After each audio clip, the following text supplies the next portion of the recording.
Oke, assalamualaikum warahmatullahi wabarakatuh. Baik lagi ya, kita bahas hal yang menurut gue begitu banyak orang yang kena masalah ini ya. Itu apa? Pinjol.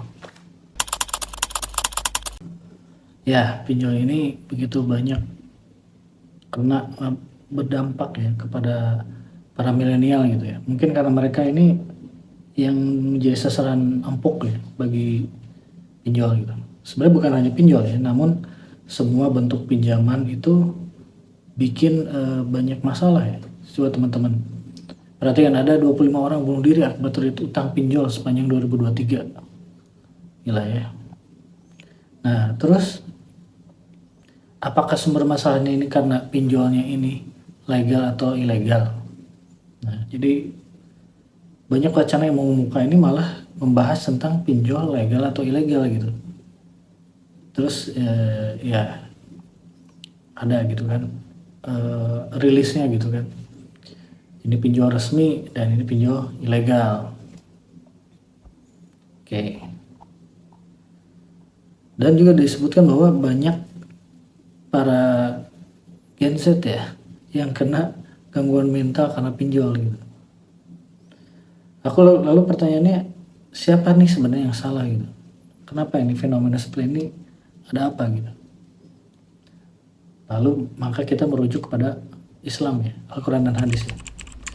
Ternyata ya, menurut Islam itu pinjol atau pinjaman online atau pinjaman apapun ya, itu tidak boleh.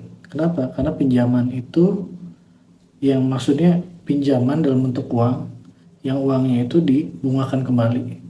Itu disebutnya riba nasiah ya. Di riba nasiah ini kita minjem uang, misal 1 juta dan harus dibalikin misalnya 1.500.000 gitu. Karena ada kelebihan, itu disebut riba. Nah, dalam Islam riba itu haram.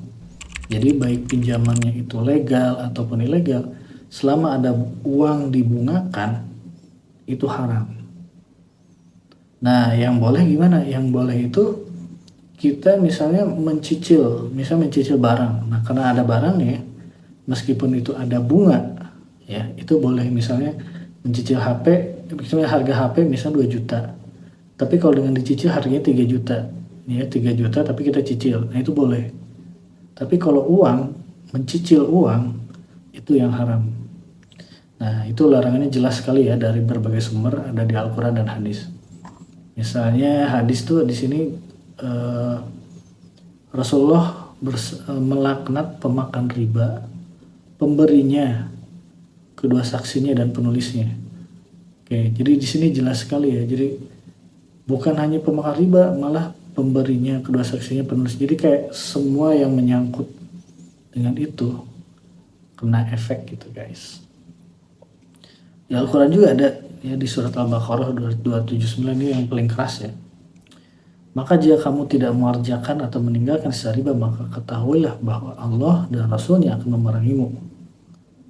Dan jika kamu bertobat dari pengambilan riba, maka bagimu pokok hartamu, kamu tidak menganiaya dan tidak pula dianiaya. Oke, dari sini jelas ya bahwa sebenarnya kita ini tanpa sadar kita beragama Islam ya, tapi kita tanpa sadar kita melanggar banyak aturan-aturan Islam itu. Itulah sebabnya yang ada beberapa orang bilang, kok Indonesia ini mayoritas Islam tapi kenapa tidak sejahtera misalnya? Ya karena kita tuh Islamnya hanya sebatas sholat aja gitu, ritual sholat dan puasa, tapi sehari-harinya kita tidak laksanakan itu. Kenapa? Karena kita tidak yakin mungkin ya.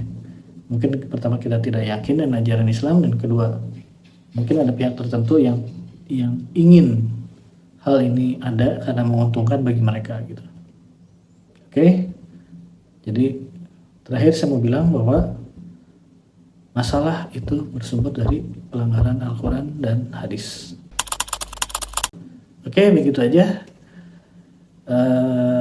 Semoga bisa dipetik ya. Jadi pinjol itu atau pinjaman itu bukan dari legal atau ilegalnya, tapi semua pinjaman yang berbentuk uang itu akan menyebabkan masalah. Kenapa? Karena itu melanggar Al-Quran dan hadis.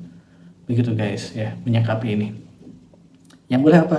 Yang boleh mencicil barang. Misalnya teman-teman mencicil HP, boleh. Mencicil komputer, boleh. Mencicil mobil, mencicil rumah, Ya, itu semua boleh. Kalau dibolehkan, dijamin itu aman. Oke, gitu aja. Assalamualaikum warahmatullahi wabarakatuh.